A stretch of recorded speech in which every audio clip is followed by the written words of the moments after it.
Hey everyone, Brian Lebo here with your Las Vegas market update video for May. As we all know, the market is still red hot for sellers, while buyers are desperately floundering out there just trying to get offers accepted.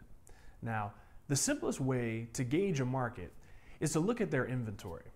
So as we always do, let's take a look at our monthly inventory levels. As you can see now, we entered April with only 3,052 homes on the market. Now, before April, we saw inventory declines in 9 out of the 10 previous weeks. Finally, we're starting to see some positive signs here. Every single week in April, we saw the inventory increase. Overall, we increased by 235 homes for a 7.6% increase in 1 month. Now, back to reality for a second. Although this is good news, since we've been consistently plummeting for 22 out of the past 26 weeks, we're still at a ridiculously low level. We ended the month with almost 3,300 homes, when we should have at least 11,000 homes just to have like a fair market. So although we're moving in the right direction, you can also see that we're exceptionally far from where we need to be in order to have a fair and healthy market. Next, let's look at what the inventory breakdown actually looks like as of today. As you can see now, only 11% of the inventory consists of short sales, while a mere 9% of the market are foreclosures. That leaves a whopping 80% of the market as traditional or say normal sales. In comparison to last month, traditional sales are up 2%.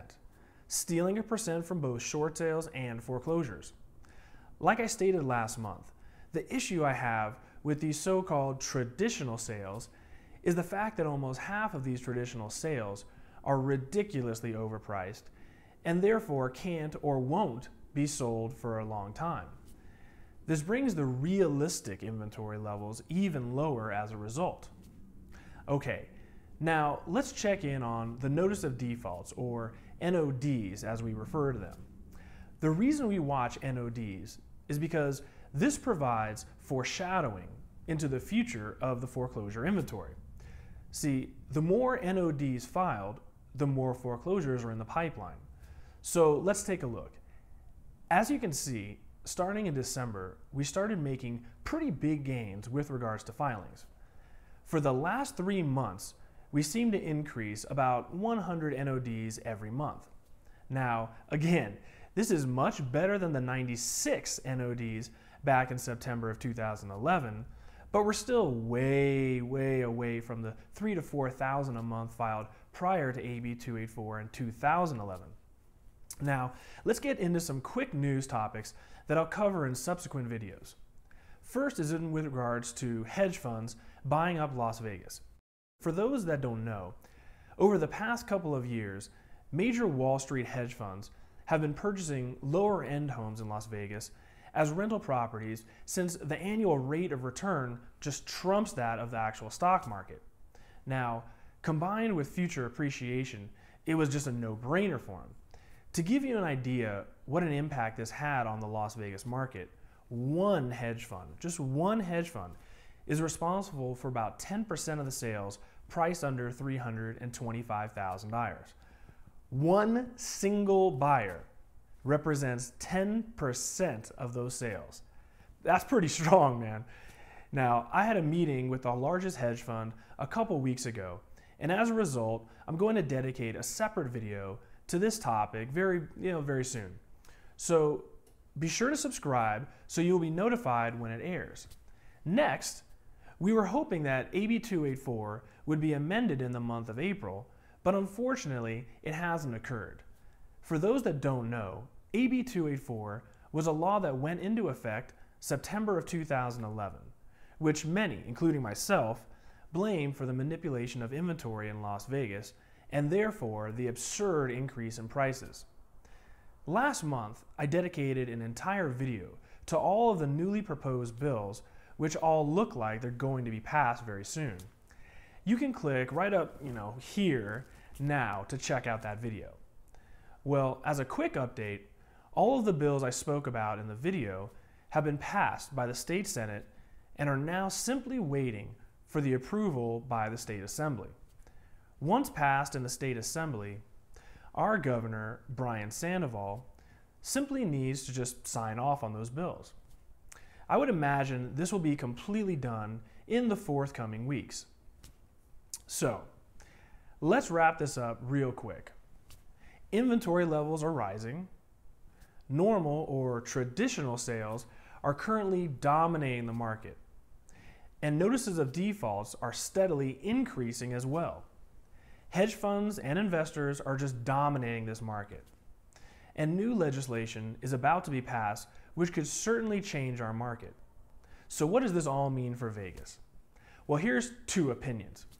Now, one school of thought is that eventually, when the foreclosures come back, which could be upwards of 100,000 properties, our market will be flooded and prices will come down crashing. Until very recently, I've leaned more towards this side of the fence. Now, although I don't believe we would have or will see a so-called flood of foreclosures, the other school of thought is the one that I'm now subscribing to. Until very recently, we knew that AB 284 would be amended. This would open the floodgates for banks to execute foreclosures again. Now, more foreclosures means more short sales and more overall inventory.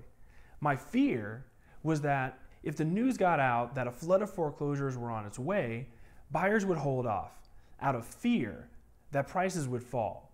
Now, this becomes a self-fulfilling prophecy. Whether it actually happened or not, if buyers did held off, prices would naturally fall.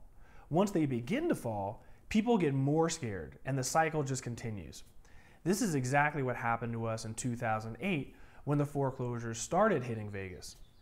Now, here's what I see actually happening. Although I very much disagree with the government's manipulation of the real estate market, I think that in a bizarre way, the market may actually regulate itself here soon.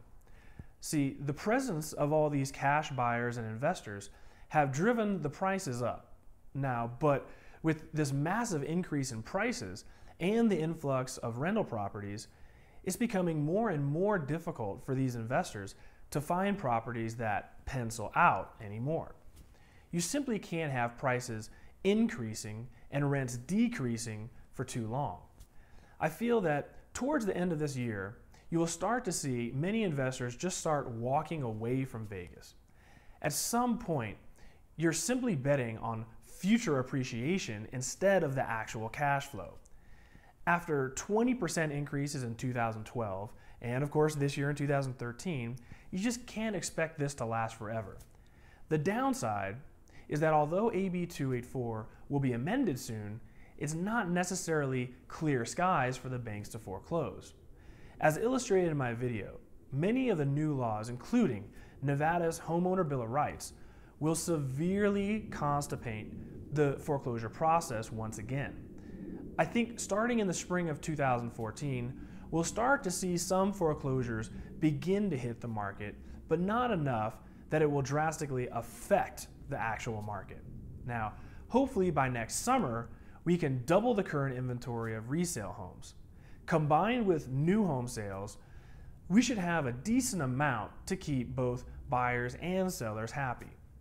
I'm just not seeing a crash anytime soon, as long as those new bills are passed, which are designed to slow the pace of foreclosures down. This summer is going to be completely absurd as buyers continue to fight over the few desirable homes left. But once prices plateau out in the next 6 to 10 months, I think normality will start to come back. I still say sell if you can this summer. Right now, buyers will sacrifice their firstborn child for an accepted contract. So take advantage of that activity while you can. Thank you for watching, and feel free to contact me directly with any questions or concerns you have regarding Las Vegas real estate.